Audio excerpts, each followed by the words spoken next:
Okay, we're going to continue our reading of the Monster Saga with the story Revenge. For simplicity's sake, we'll call it Revenge on Monsters, the story. And we start off with the Chapter 4 bullet note. Lip service is often the hypocrite's weapon of choice, but in the end, their actions will always betray their words. They live by double standards. They often lie seemingly without even knowing they've done so.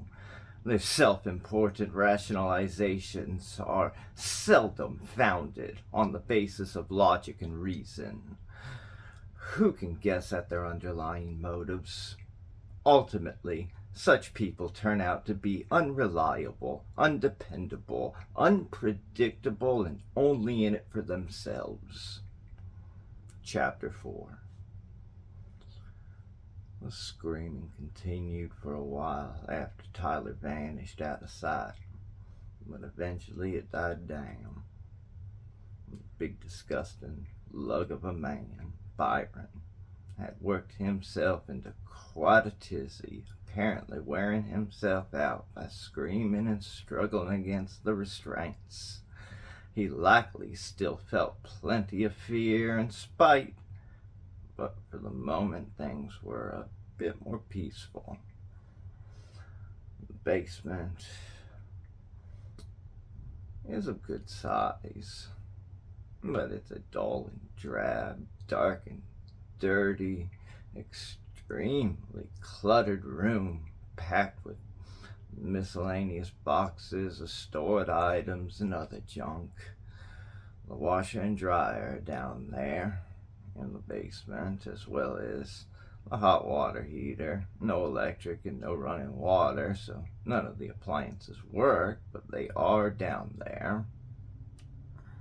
Wood beams jut out from the underground cement foundation and rise up to support the basement ceiling and the underside of the home's wood flooring.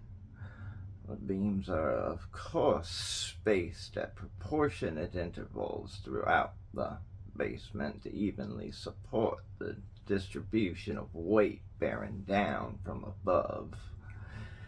Tyler has seen to keeping the couple of horrid and deranged killers close together, restrained to separate beams located right next to each other.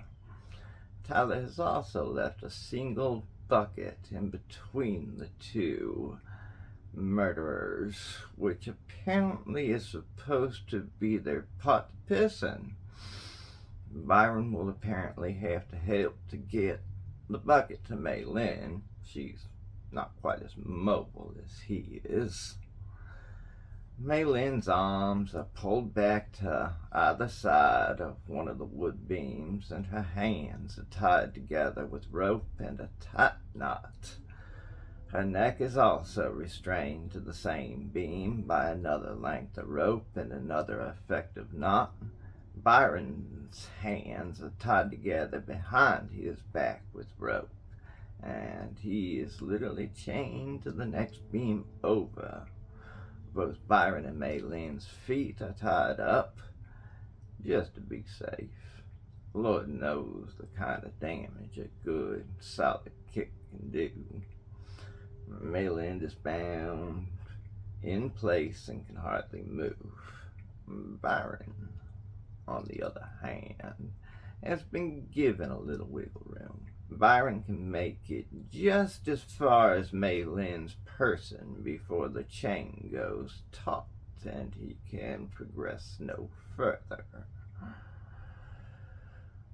Byron has tested the extent of his restraints by now. He understands that he's not going anywhere. He's not going to get loose anytime soon. But he has also discovered that he can scoot over towards Mei Lin and lean against her for comfort and support. That's where he's at right now, cuddling up to her like a young child would to its mother. Mei Lin, who, due to her restraints, is forced to sit bolt upright with her back against the wood beam, says to Byron in a somewhat hushed and very nervous voice, "Oh, Byron, what are we gonna do?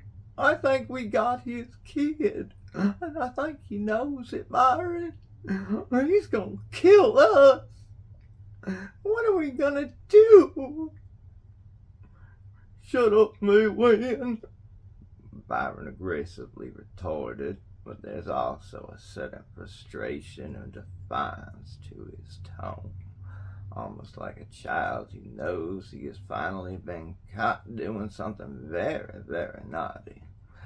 And we're not talking about the little boy who gets caught masturbating under the bed sheets kind of naughty. We're talking about the kid who gets caught, stuffing the neighbor's pets into airtight places. Just for the record. Yeah, we're talking about the naughty kind of cause suffering kind of, yeah. We're talking about something like, Byron and Maylene. Maylene tries to go on, sensing Byron's resistance. "But Byron, we have to form a plan. We have to think of what to say. We have to figure a way out of this," Maitland nervously announces, practically stammering and sounding all sorts of distraught. "What do you suggest we do, Maylin? We're pretty much screwed here," Byron conceded, sounding defeated.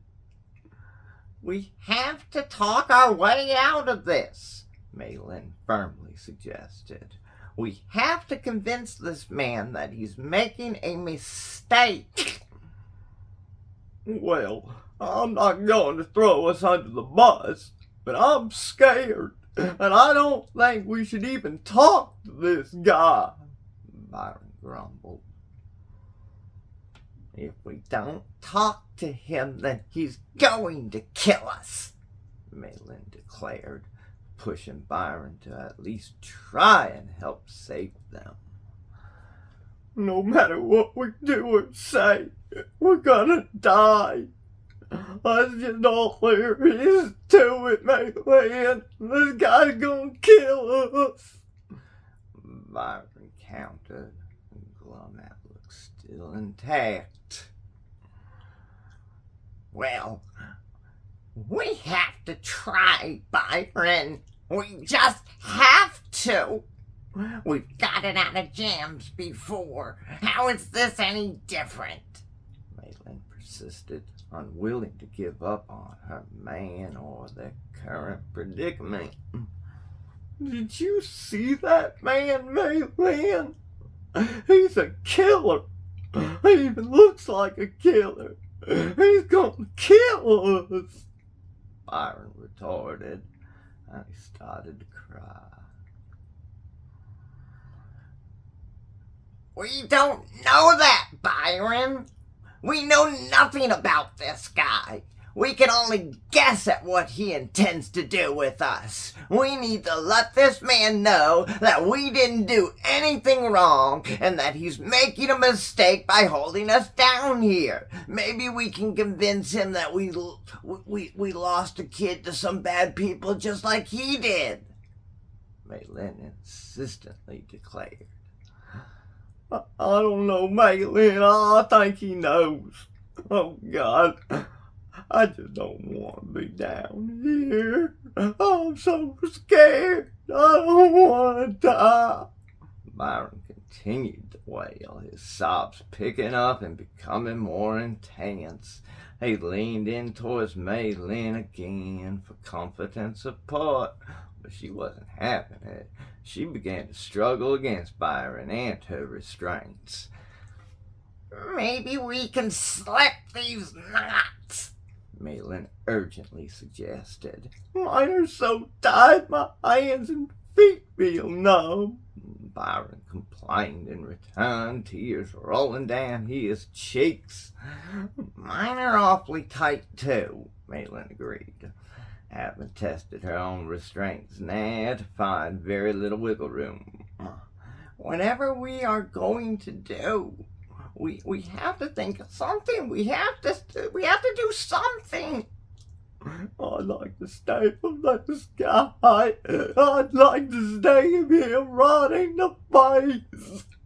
I'd like to stay about his eyeball and to cut off his teeth and feed them to him. Byron despairingly announced, lashing out with an aimed threat due to his frustration over being a captive. I'd like to, too, but that doesn't do us any good right now, does it? We've gotta think. There's gotta be a way. Maylin diligently replied, trying to maintain her wits and remain hopeful. What's this guy want? What's he gonna do to us? Byron was wondering the same thing to himself at the time, his face still soaked with tears. He replied, I don't know. Maylin says, well, I don't know either. We just don't know, do we? But that certainly is something we need to figure out. Yeah, but how? I don't know. We just have to try. That's what I'm saying. We have to try. We're going to need to talk to him. I don't know about that, mate. I don't know if talking to this guy's such a good idea.